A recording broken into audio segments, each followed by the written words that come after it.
Tingnan mo guys, ang ginawa niya.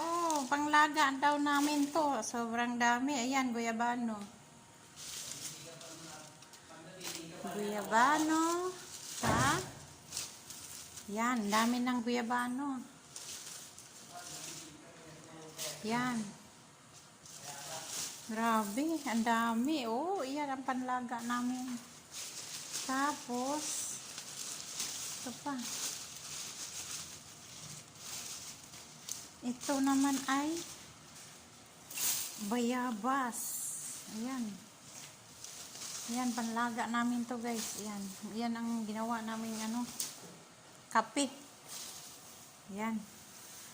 Tapos, ayan ang malunggay. Ang daming gamot to sa malunggay guys. Ang daming pwedeng paggamutan.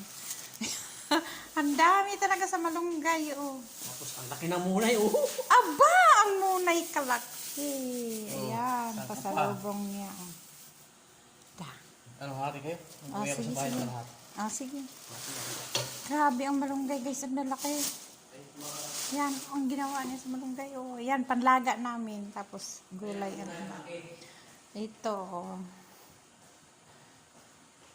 Bayabas, guyabano, malunggay. Ang banabahan nasa labasan lang. Kaya yan ang aming kape guys. Ang kape namin guys. Ang dami. Hindi na kami maghanap. Yan galing sa bukid. Aboy, may isang piraso. Kahagis. Hala. May isang piraso. Itago natin yan para mahinog. Ito. Tayo. Yan Tapos may papaya 3. Yan, pahinugin natin.